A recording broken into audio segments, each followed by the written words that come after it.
Então, dando continuidade à nossa aula sobre dípteras, essa é a terceira parte então da aula em que eu vou falar sobre os nematócera, tá? Então, a ordem díptera, ela já foi abordada, a subordem Brachícera, nas outras duas aulas, e agora nós vamos falar sobre a subordem Nematócera.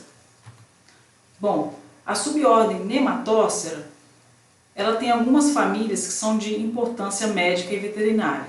Dentre essas famílias, as mais importantes são as famílias Culicidae, Simulidae, Piscicodidae e Ceratopogonidae. Tá? Então eu vou falar um pouquinho sobre cada uma dessas famílias, dos principais representantes das principais doenças transmitidas por esses representantes. Tá? Então, só para relembrar um pouquinho aí do que foi dito nas outras duas aulas. Existem diferenças morfológicas claras, né, nítidas, entre as três subordens que nós temos dentro da ordem díptera. As diferenças, então, no estágio adulto, de um muscomorfa para um tabonomorfa para um nematócera, ela é muito grande, né? E agora, nessa aula, nós vamos tratar, então, dos aspectos morfológicos, biológicos, sobre a subordem nematócera, né? Então, nematóceras são os mosquitos, que possuem aí as pernas bem compridas, o corpo delgado e a asa com a presença de cerdas, tá? Então, as principais famílias a serem abordadas aqui são Culicidae, Piscicodidae e Simulidae. E tem a outra também, que é essa aqui, né? Ceratopogonidae. Esse nome difícil aí, ó, que até eu tenho dificuldade de falar. Uma característica de nematócera é que eles têm, então, as asas, né, com bastante nervuras, com essas veias bem nítidas aqui, e a presença dessas cerdas. Então, são esses pelinhos aqui, ó. Todos eles, ó. Então são diferenças morfológicas de nematócera para as outras subordens, tabonomorfa e muscomorfa. Agora as antenas, né? As antenas são muito diferentes também dentro dessas três subordens. E em nematócera a antena ela é delgada, ela é fina, com a presença de várias cerdas. Então essa é a principal diferença morfológica dessa subordem para as demais. Quais são as famílias que nós vamos abordar aqui? Então, são essas que eu acabei de falar. E os indivíduos que nós vamos falar aqui na aula, né, as espécies individuais aqui, são Aedes aegypti, Aedes albopictus, Culex quinquefasciatus, Anopheles dargilinges, Culicoides paraensis, Lutsomia longipalpis e Simulídeo danoso. Tá? Então, nós vamos falar nessa aula sobre todas essas espécies aqui. Iniciando a família Culicidae, nós podemos dividir a família Culicidae em subfamílias, tá? E é importante fazer isso aqui, gente, só porque eu queria mostrar para vocês que na família Culicidae existem representantes que são importantes na subfamília Culicinae e na subfamília Anophelinae. Então, como o próprio nome já diz aqui, né? O Culicinae, a gente tem aí o Culex e tem também os Aedes. Então, tanto a Aegypti quanto o Aedes albopictus. E o Anophelinae, a gente tem aí como representante os anophelídeos, né? Os anófeles aí, transmissor aqui da malária, né? E ainda temos uma outra subfamília importante, que é essa aqui que também tem um nome difícil de falar, ó, Toxorrinquintinae.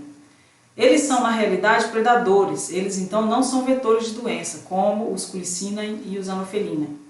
Eles são predadores. Inclusive, os predadores... esses predadores aqui, eles são predadores de larvas de culicídios, tá? Então eles atuam aí no controle biológico de culicídios. Então é uma outra questão interessante, que dentro dessa família nós temos então os vetores de doenças, que têm importância médica e veterinária, mas nós também temos predadores, que têm importância como agentes controladores desses vetores. Interessante, né? Com relação a aspectos morfológicos dentro desses indivíduos aí, ó, dentro da família Culicidae, tá? O Aedes aegypti, ele é até bastante parecido com o Culex, quando a gente vê assim de longe, tá? Mas ele tem algumas características bem particulares. Uma delas são aquelas manchinhas brancas nas pernas, tá? Que o Culex quinquefasciatus, que é o pernilongo comum, que enche o saco da gente à noite, não possui. E o anofelino, ele tem essa característica aqui também, olha, que além de ele ser grande, olha, ele posiciona, quando ele pousa, ele fica com a cabeça posicionada para baixo, tá? Então a Aedes aegypti é o famoso transmissor aí da dengue, do zika, chikungunya, né, que ele tem um hábito mais diurno. O culex já é o pernilongo comum, esse que incomoda a gente à noite. E o anófeles é o transmissor da malária. Com relação às larvas, dentro desses três aí que eu mostrei anteriormente, olha, ela também é bastante diferente. Todos eles aqui, gente, possuem esse sifão, que é essa estrutura aqui que eles utilizam para respirar. Então eles têm a cabeça muito bem evidente, né? Uma característica também das larvas de nematócera aí, porque as de braquícera a cabeça nunca é tão evidente assim. Então elas têm a cabeça evidente, tem várias cerdas no corpo e tem essa presença desse sifão, porque elas são aquáticas, vivem na água, então elas posicionam esse sifão para respirar. Então elas ficam dentro da água, quando elas vão respirar, elas sobem para a superfície da água, posicionam o sifão para fora da lâmina d'água, né, e elas respiram através então desse sifão. Outros aspectos sobre a morfologia da família Culicidae.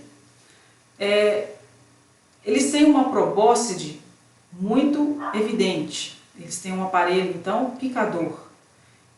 Então, para vocês verem aqui, ó, que a probóscide é enorme, olha, principalmente comparada inclusive com a antena, que já é grande, a probóscide também é enorme, tá? Eles têm olhos compostos, corpo dividido em três partes, né? Características básicas aqui dos insetos, presença da asa, com bastantes nervuras e presença de cerdas, né? E essas outras características aí que vocês já sabem aí dos dípteros, tá bom?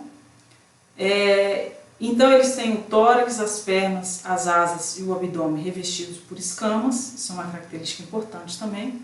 Tem pernas longas e ausência de ocelos, tá?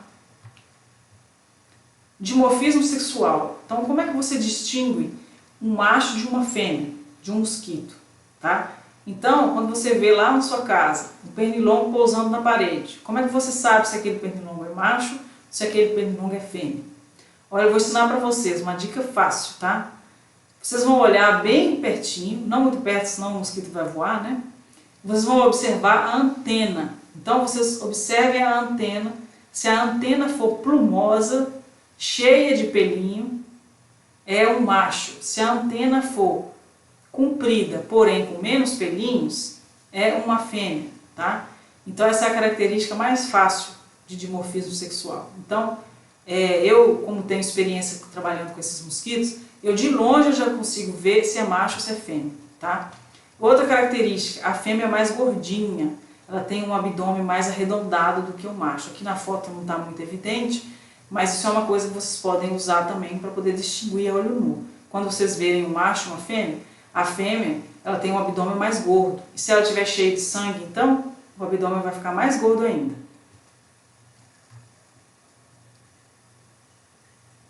Dimorfismo sexual de macho e fêmea, mostrado aqui agora a olho nu, olha. Então ali era uma figura, né? Aqui, isso aqui é o que vocês vão ver aí na casa de vocês. Observem isso.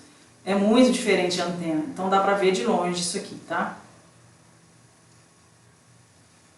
Outra característica importante é que o macho não se alimenta de sangue, apenas a fêmea hematófaga. Então, se você vê um macho na parede da sua casa, você não precisa de ficar preocupado que ele não vai te picar. Só que se você tiver um macho na sua casa, é sinal de que tem fêmea, né? Porque se tem um macho ali, ele provavelmente está em busca de uma fêmea para acasalamento. Então, você deve matar o macho também. Resumindo, o ciclo do mosquito, então, culicídio, ele é holometábolo e após a eclosão, então, das larvas, elas passam por vários instars, geralmente 4, tá? Depois vai vir uma pupa, no estágio de pupa, a pupa não se alimenta e depois a pupa vai originar, então, um adulto, tá? Então, o ciclo de vida dele, durante o estágio larval, ele é todo na água e o adulto é fora da água. Qual que é a problemática vinculada aos culicídios? Bom, nós temos culicídios, gente, em todas as regiões tropicais e subtropicais do globo. Então aqui eu trouxe um mapa para vocês verem a distribuição do mosquito da espécie Aedes aegypti. Olha para vocês verem aqui, ó. Encontrado em várias áreas aí do mundo, tá? Então ele é cosmopolita, ele é encontrado em várias regiões do mundo e eles são muito importantes porque eles transmitem vários patógenos. Então, porque a fêmea hematófaga, durante o repasto sanguíneo, ela adquire alguns agentes patogênicos e ela transmite esses agentes patogênicos quando ela vai picar uma outra pessoa, né? E outra problemática vinculada aos culicídios é que eles se adaptaram com facilidade no ambiente urbano. Então, com isso, a disseminação de doenças de um ser humano para o outro aumentou muito, né? E vem aumentando com o passar dos anos. Novas doenças estão aparecendo e os mosquitos eles têm um sucesso impressionante onde quer que eles estejam. Então, em ambientes urbanos eles tiveram muito sucesso e com isso, né, a gente é que sai no prejuízo, porque nós temos aí doenças circulando o tempo inteiro, sendo transmitidas por mosquitos.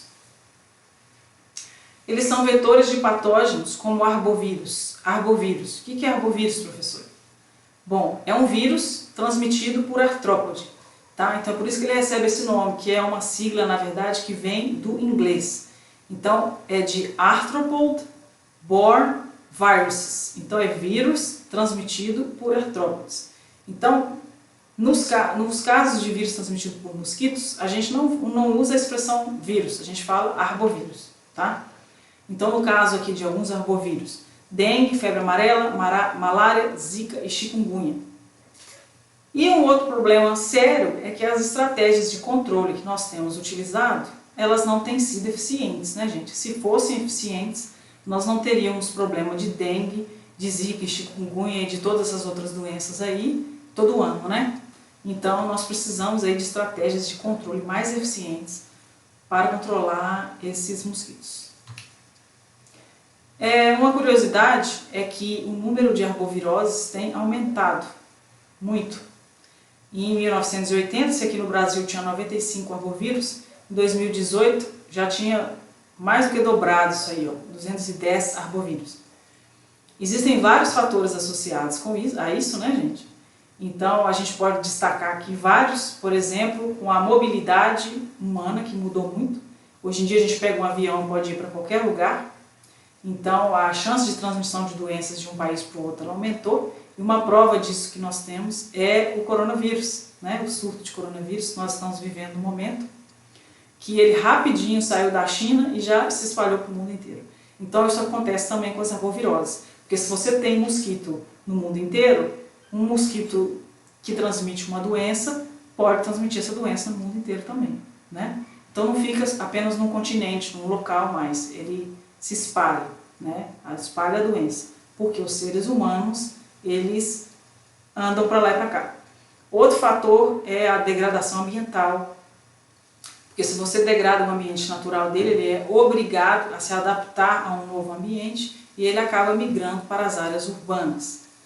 Outro fator associado é a perda de inimigos naturais. Se ele não tem predador natural, ele consegue se proliferar com maior facilidade, né? Então nós temos vários exemplos aí, alterações climáticas, né? Nós sabemos que nós vivemos um período em que hoje é muito mais quente do que era antigamente, né? Então esses dados são dados reais, tá? Dados obtidos através da meteorologia. Por exemplo, no estado de São Paulo, sabe-se que a temperatura anual já aumentou em 2 graus Celsius. Então, 2 graus Celsius faz diferença, sim, para o desenvolvimento do mosquito, porque ele gosta de ambiente quente, né? Então, quanto mais quente, maior vai ser, mais rápido vai ser o ciclo de vida dele. Então, o desenvolvimento dele é mais acelerado. Então, é um dos outros fatores, tá? Então, tem vários aí que a gente pode destacar. No caso das arboviroses aqui no Brasil, o principal agente transmissor é o Aedes aegypti, tá? Mas nós temos outros. Só para mostrar aqui para vocês, o Aedes aegypti e o Aedes albopictus são dois mosquitos que transmitem doenças parecidas, mas eles são morfologicamente diferentes, porque eles têm o desenho no tórax aqui do Aedes aegypti, olha, é diferente do Aedes albopictus. tá? Essa é a principal diferença entre eles. Ambos podem transmitir todas essas doenças aqui, ó. Só que no Brasil, o único que tem competência vetorial para transmitir esses patógenos, até o que se sabe, é o Aedes aegypti. Então é por isso que não se fala muito em Aedes albopictus aqui no Brasil. Porque aqui no Brasil, considera-se que ele não seja o transmissor, então, da dengue, zika, chikungunya, febre amarela, né, e essas outras arboviroses importantes. Então, novamente aqui, só para mostrar o detalhe do tórax, para diferenciar essas duas espécies, porque elas são muito parecidas, né? Tanto é que elas são do mesmo gênero. Então, o gênero Aedes, olha, são espécies diferentes dentro de um mesmo gênero. E, basicamente, a diferença morfológica entre elas é essa daqui. No Brasil, falando um pouquinho de dengue agora, gente, só para falar um pouquinho de algumas doenças, tá? Que esses culicídios transmitem. No caso, vamos falar do Aedes aegypti. Ele transmite, então, a dengue. Nós temos 4 tipos de dengue no Brasil, e a mais comum é a dengue do tipo 3. Elas entraram no Brasil, então, olha, em épocas diferentes, elas foram trazidas em épocas diferentes. E cada pessoa pode adquirir apenas um sorotipo. Então, isso aqui são 4 sorotipos diferentes. O vírus é o mesmo, mas o sorotipo é diferente. Uma pessoa pode adquirir um sorotipo apenas, tá? Então, a pessoa que teve dengue do tipo 3 não vai ter dengue do tipo 2. Não vai ter dengue do tipo 3, mas ela pode ter dengue do tipo 2. Pode ter dengue do tipo 1 e pode ter dengue do tipo 4. Né? Então, significa que cada pessoa pode adquirir a dengue até 4 vezes durante a vida, tá? Desde que seja infectada por tipos diferentes do vírus. Então, se você for picado, se você já teve dengue do tipo 3, se for picado por um mosquito que estiver infectado com dengue tipo 3, você não vai desenvolver a dengue de novo, tá? Agora, tem uma questão importante. Quanto mais dengues você vai tendo, maior a chance de ter dengue hemorrágica.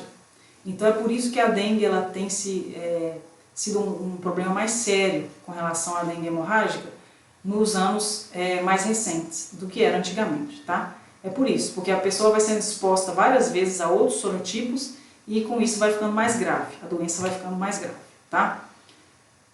Características, então, do mosquito infectado com dengue. Ele permanece infectante até o final da sua vida. Ele vive de 6 a 8 semanas. Além disso, ocorre transmissão vertical do vírus, tá? Então, a transmissão, ela acontece vertical, significa que é de mãe para filho. Então, uma fêmea contaminada com dengue, ela transmite essa dengue para a prole. Isso é chamado de transmissão transovariana. Então, ela já oviposita ovos com larvas que já estão infectadas com dengue. Então, aquele mosquito adulto vai também ser capaz de transmitir a dengue. Então, isso é um outro problema sério. Existem entre 50 e 100 milhões de novos casos por ano no mundo e 765 no Brasil. Isso aqui é uma estimativa, tá, gente, que eu peguei do boletim epidemiológico. E isso muda, né? Por ano isso muda, porque em anos epidêmicos a gente tem um número cada vez maior de casos. Né? Mas, de fato, em 50 anos o número de casos de dengue aumentou em 30 vezes. Se o número aumentou em 30 vezes, significa que o número de mosquitos também deve ter aumentado em 30 vezes. Né? Nós não temos esses dados, lógico, não posso afirmar aqui que o número de mosquitos aumentou em 30 vezes, mas considerando aí esse dado epidemiológico, significa que nós não estamos conseguindo controlar o Aedes aegypti aqui dentro da nossa sociedade, que ele tem se adaptado e se proliferado de uma forma cada vez maior. Outro vírus que o Aedes aegypti transmite, o vírus Zika. Né? O vírus Zika foi só recentemente introduzido aqui no Brasil, mas ele já foi descoberto em 1947, lá na floresta Zika, na África. Ele chegou no Brasil, então, em 2014, lá no Rio de Janeiro. Né? E atualmente existem 2 cepas, ou seja, 2 linhagens diferentes do vírus. Uma é asiática, a outra é africana.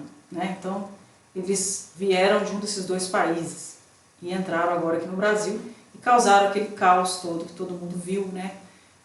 Da microcefalia lá nos bebês que nasceram com microcefalia, etc. Bom, em 80% dos casos a doença é assintomática quando presentes, os sintomas são parecidos com o da dengue.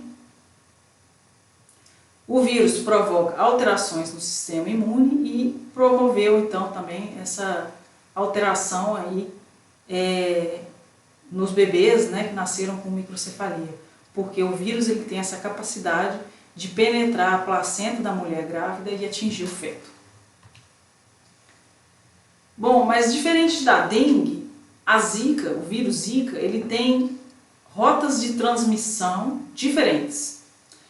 Então, além de ter a transmissão do mosquito picar um ser humano infectado, depois picar um ser humano saudável e transmitir então o vírus para esse ser humano saudável, existem outros tipos de transmissão, como por exemplo a transmissão sexual, tá? E a transmissão então da mãe, né, para o bebê.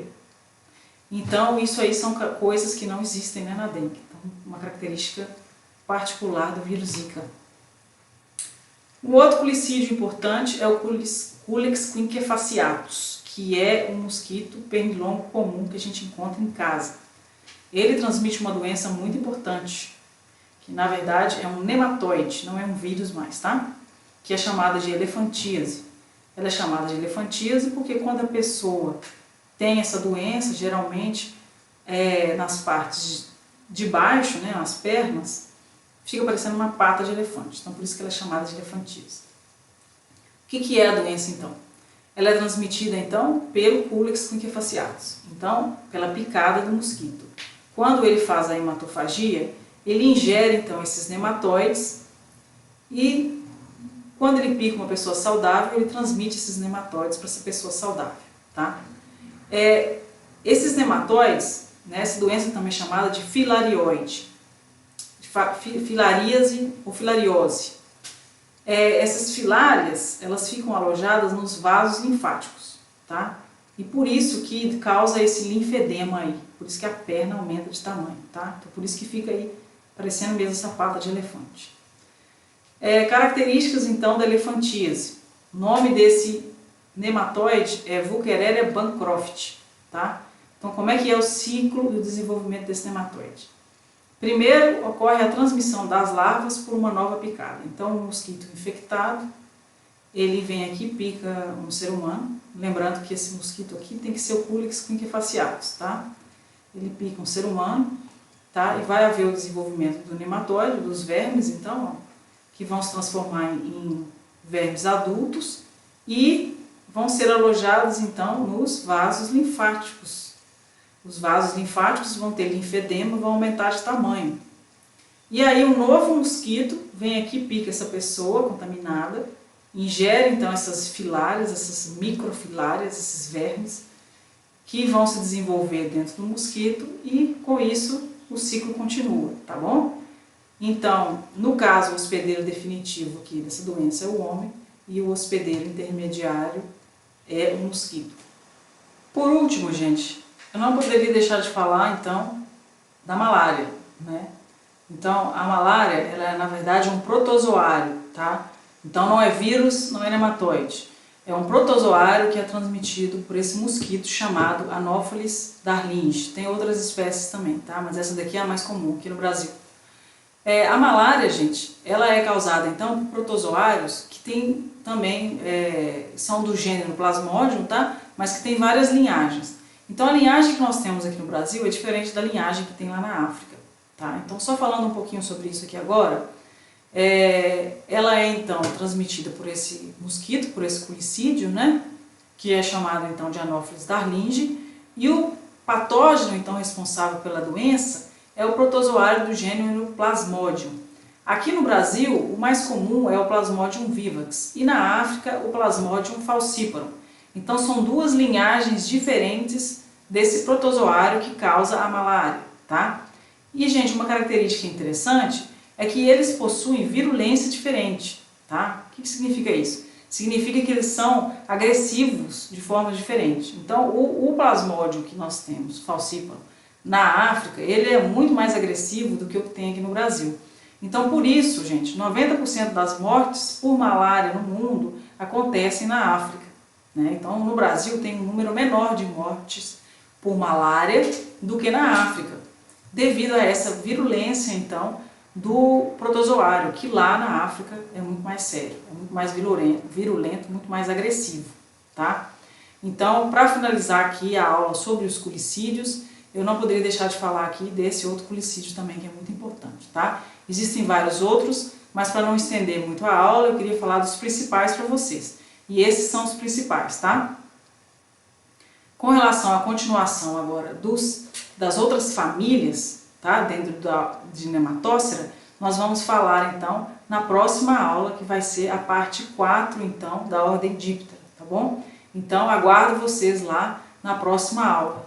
Muito obrigada!